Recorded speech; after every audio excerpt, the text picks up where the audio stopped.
प्यारे बच्चों, इस नई वीडियो में आपका स्वागत है। और इस वीडियो में हम लोग बात करने वाले हैं कि हमें आखिरी के 15-20 दिनों में क्या करने चाहिए और क्या नहीं करने चाहिए। ज़्यादा महत्वपूर्ण आखिरी दिनों में ये होता है कि हमें क्या नहीं करना चाहिए। हालांकि हम दोनों ही मुद्दों को रखेंगे, देखेंगे कि हमें क्या करना चाहिए और क्या नहीं करना चाहिए। तो सबसे पहला हमने बिंदु रखा है कि आपको जो है करना चाहिए कि सबसे पहले आप अपना जो नोट्स है उसको ध्यान में रखना चाहिए। आपने जहां भी पढ़ा है, जो भी पढ़ा है, जो भी आपके पास कंटेंट है, उसको आप ध्यान में रखें और उसे बार बार रिवाइज करें। इसको जो है बार बार रिवाइज करना है आपको, ठीक है, क्योंकि जितना बढ़िया होगा रिवीजन उतना ही अच्छा आएगा डिवीजन। ये बात आप ध्यान रखिएगा, तो ही जाकर के सफलता हाथ लगेगी। दूसरी चीज, आपको क्या नहीं करना चाहिए, तो न्यू और एक्स्ट्रा चीजों को जो है अवॉइड करना है, नहीं देखना है। आप जितना न्यू और एक्स्ट्रा चीजों को देखेंगे आप उतना ही फंसते चले जाएंगे। सबसे अच्छी बात यह है कि आपके साथ आप 100 नंबर का एग्जाम देने वाले हैं, जिसमें आपको दिया जाएगा 200 नंबर का क्वेश्चन। 200 नंबर का क्वेश्चन होगा जिसमें से आपको बनाना है 100 नंबर ही, तो ये तो दुगुना का है ना। इस वजह से आपको ये नहीं सोचना है कि मेरा ये चैप्टर बाकी रह गया, ये टॉपिक बाकी रह गया, इतना नहीं सोचना है। आपने जितना पढ़ा है उसको ज्यादा से ज्यादा और बेहतर से बेहतर ढंग से रिवाइज करके रखें, ताकि उसमें से कोई गलती ना हो। यदि आपने अपने सिलेबस को आधा भी और अच्छे ढंग से पूरे लगन के साथ अगर कर लिया, तो यकीन मानिए आपका 100% रिजल्ट आएगा, ठीक है। दूसरा चीज आपको करना क्या है, दूसरा चीज आपको करना है कि मुख्य फोकस रखना है अपना कहां। देखो, जो अपने एग्जाम का नेचर है वो 50+50 मार्क्स का है। अब 50+50 का क्या मतलब है, तो 50 जो मार्क्स है वो ऑब्जेक्टिव है और 50 जो मार्क्स है वो सब्जेक्टिव है, ठीक है। ये सब्जेक्टिव और ऑब्जेक्टिव का कॉम्बिनेशन है 50+50, और कहीं कहीं 40+40 है, जैसे कि साइंस हो गया, सोशल साइंस हो गया। तो हमें क्या करना है, अपना जो मुख्य फोकस है, अब जैसे ऑब्जेक्टिव वाला सेक्शन है सारे बच्चे कर लेंगे, ये आसान होता है, ये आप भी कर लेंगे। यकीन मानिए, अगर आप एक कॉमन सा भी स्टूडेंट हैं और 15 दिन में आखिरी 15 दिन में जिस तरह से हम प्लान बता रहे हैं, अगर आप वैसा करते हैं तो 50 में 50 आपका भी आएगा और आसानी से आएगा। तो ये तो सारे बच्चे कर लेने वाले हैं। फिर टॉपर कैसे बनता है, सभी बच्चे तो टॉपर बनते नहीं है, टॉपर तो कुछ ही बच्चे होते हैं। तो आखिर टॉपर बनते कैसे हैं, इसको समझिए। यहाँ पे रोल निभाता है लघुत्तरीय प्रश्न और दीर्घोत्तरीय प्रश्न। ये जो 50 मार्क्स का होगा आपका, ये जो 50 मार्क्स का होगा, इन 50 मार्क्स में इन दोनों का रोल बड़ा अधिक होगा, बहुत ही ज्यादा होगा। क्योंकि जो बच्चे हैं जो एवरेज के हैं या थोड़ा कमजोर हैं, उनका जो है यहीं पर अटकता है, और जिन्होंने थोड़ी सी लापरवाही बरती वो यहाँ अटक जाते हैं, और इस तरह से वो टॉपर नहीं बनते हैं। एक अच्छा स्टूडेंट तो होते हैं, अच्छा मार्क्स तो लाते हैं, लेकिन टॉपर नहीं बनते हैं। तो टॉपर बनने के लिए हमें लघुत्तरीय और दीर्घोत्तरीय दोनों ही टॉपिक को विशेष रूप से ध्यान रखना होगा, ठीक है। तो आप क्या करें, जैसे ही आपका ये 50% लगे कि हम 100 ऑब्जेक्टिव में 50 ऑब्जेक्टिव कर ले रहे हैं, तो आप मुख्य रूप से ये ध्यान रखें कि लघुत्तरीय कहां से आ रहा है, कौन कौन से क्वेश्चन आ सकते हैं। आप अपने टीचर से पूछें, आप बुक्स का सहारा लें, प्रीवियस ईयर क्वेश्चन को देखें कि कौन कौन से क्वेश्चन पूछे गए हैं, किस तरह पैटर्न चेंज हो रहा है, पिछले बार क्या था, उसके बाद क्या आया, उसके बाद क्या आया।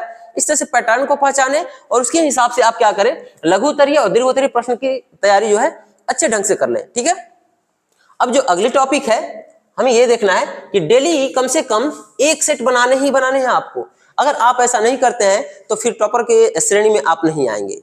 ये आप लिख कर रख लें, आपको सेट बनाने ही पड़ेंगे। ये बहुत ही नेसेसरी चीज है, आपको सेट बनाना ही पड़ेगा। आप जितने भी टॉपर्स हैं, अगर आप उनसे बात करेंगे या उनकी इंटरव्यू देखेंगे, तो आपको पता चलेगा कि उन्होंने हर रोज एक सेट बनाया। अब आप सोच रहे होंगे कि हर रोज कहां से नए सेट आएंगे। बाबू, आपके पास ज्यादा समय भी तो नहीं है। अगर एक सब्जेक्ट का 5-5 भी अगर सेट लेते हैं तो 25 सेट हो जाएंगे, और उतना समय भी आपके पास नहीं है। हर सब्जेक्ट का अगर 3-3 सेट लेते हैं तो भी आपके पास 15 सेट हो जाएंगे। तो अगर आप डेली एक सेट बनाते हैं तो भी आपके पास 15 दिन है, आप आसानी से हर सब्जेक्ट के 3-3 सेट को कर सकते हैं। अगर डेली 2-2 सेट बनाते हैं तो फिर बहुत अच्छी बात है, आप 6-6 सेट बना पाएंगे, 5-5 सेट बना पाएंगे। तो इस तरह से आपको डेली कम से कम एक सेट, हमने ये कम से कम लिखा है, जितना करोगे ज्यादा सेट उतना ही लाइफ में भी हो जाओगे सेट, बहुत अच्छा मार्क्स लाएगा ये। तो आपको क्या करना है, डेली एक सेट बनाने हैं। ये तो हो गया कि करने क्या है, ठीक है। उसके बाद में उसकी जांच भी करनी है। ऐसा नहीं कि बना लिए और मार्क्स कोई भी आया छोड़ दिए, ऐसा नहीं करना है। आप जैसे बनाएंगे तो आपको खुद फील होता है कि मेरा ये परफेक्ट है, मेरा ये सही है, लेकिन उसके बाद भी आपको क्या करना है, खुद से जांचना है या किसी अपने सीनियर से या टीचर से जांचवा लेना है उस पेपर को कि मुझे इसमें क्या और सुधार करने हैं। हालांकि वो खुद आपको पता चल जाएगा क्या करने हैं।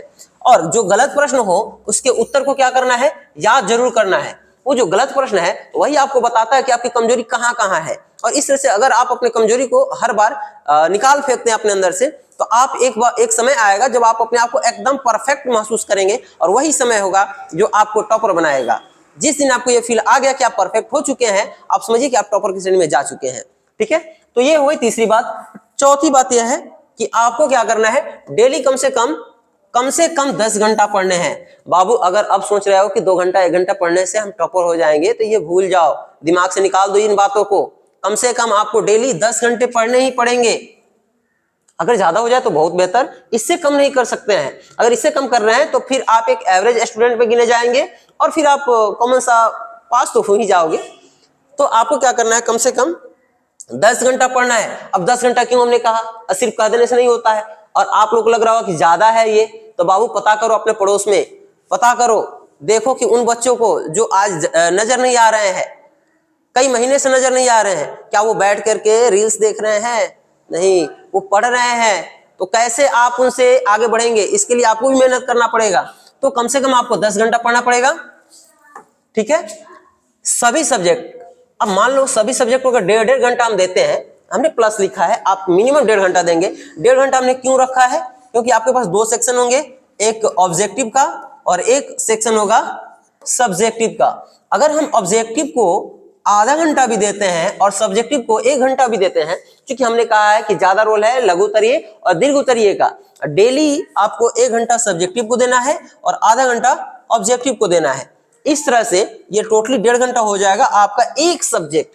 तो 1.5 घंटा, अगर हम 1.5 घंटा में अगर 5 से गुणा कर दे, 5 सब्जेक्ट है हमारे पास, तो 5 1.5 होता है 7.5 यानी 7.5 घंटे कम से कम, या 8 घंटे, बीच में ब्रेक भी तो लोगे। ऐसा तो नहीं है कि कंटिन्यूअसली पढ़ते चले जाओगे, मशीन हो, ऐसा तो करना भी नहीं है। ऐसे आप क्या करेंगे ना, आपका माइंड खराब हो जाएगा, आप फ्रस्ट्रेट हो जाएंगे, पढ़ाई उतना अच्छा से याद नहीं रहेगा। तो आप क्या करेंगे, हर सब्जेक्ट के बाद एक छोटी सी गैप रखेंगे। उस गैप में आपको जिसमें मजा आता है वो करेंगे। 10 से 15 मिनट, खाने में आनंद आता है तो खाओ, रील्स देखने में आता है तो कोई बात नहीं, 15 मिनट गिन करके 15 मिनट रील्स देख लो। जो करना है एक लिमिटेड टाइम में करना है, बस मूड फ्रेश के लिए, इंटरटेनिंग के लिए नहीं, मूड फ्रेश करने के लिए। ठीक है, घूमना है, घूमने में आनंद आता है तो जाओ बाहर निकलो, घूमो, लोग को देखो, बातें करो 10-15 मिनट, फिर आ जाओ।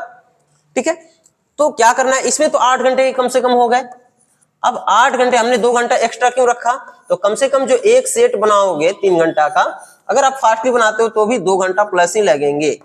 तो 8 और 2 10 घंटे डेली कम से कम पढ़ना पड़ेगा। कम से कम है ये, आप इससे ज्यादा से ज्यादा ले जाएंगे, जितना आप इससे ज्यादा से ज्यादा करेंगे आपका मार्क्स उतना ही 400 प्लस जाते जाएगा। और ये जो प्लान बता रहे हैं ना, ये 450 प्लस का है। अगर आप पूरी तरह से इस बात पर चलते हैं तो आप 450 प्लस में आएंगे। 400 प्लस की बात तो बहुत दूर की है। ठीक है, आप 450 प्लस जाएंगे। 400 तो छोटी चीज हो गई। उसके बाद में आखिरी टॉपिक ये बचा है कि सबसे महत्वपूर्ण बात, इस बात को आपको एकदम मानना पड़ेगा। सबसे महत्वपूर्ण बात कि समय नष्ट न करें। समय नष्ट नहीं करना है। जैसे हमने कहा है कि अगर आप रील्स देख रहे हैं, आप घूमने जा रहे हैं, जो भी कर रहे हैं, आपको एक लिमिटेड टाइम में कर लेना होगा। 10 से 15 मिनट बहुत है। अगर ऐसा नहीं है जाकर के आप सोशल मीडिया पर स्क्रॉल करते जा रहे हैं, समय भी आएगा, रिजल्ट भी आएगा, उस समय भी आप स्क्रॉल हो जाएंगे। अगर आप चाह रहे हैं कि आपका रिजल्ट रुके, आपको लोग देखे, आपके रिजल्ट को लोग देखे, तो आपको भी स्क्रॉल करना छोड़ना होगा। स्क्रॉलिंग छोड़िए और मेहनत कीजिए। मेहनत कीजिएगा, वो मेहनत ही आपको एक दिन एक बेहतरीन खुशी दे पाएगी। तो आपको इन 5 बिंदुओं पर ध्यान देना होगा, और तब जाकर के आप एक परफेक्ट स्टूडेंट बनेंगे और आपका मार्क्स परफेक्ट आएगा। आप अपने दिमाग से ये निकाल फेंकिए कि आपने साल भर नहीं पढ़ा है, क्या पढ़ा है, आप इसको छोड़ दीजिए। कई बच्चे ऐसे होते हैं कि वो सोचते हैं कि मैंने तो पढ़ा ही नहीं, मेरा रिजल्ट बेहतर नहीं होगा। ऐसा नहीं है, इन सभी बातों को भूल जाइए, ऐसा कुछ नहीं है। अगर आप ये 5 स्टेप को फॉलो करते हैं तो एकदम निश्चित तौर पे आपका रिजल्ट बेहतर होगा ही होगा। चलिए मिलते हैं अगले वीडियो में, अगले क्लास में। तब तक के लिए धन्यवाद।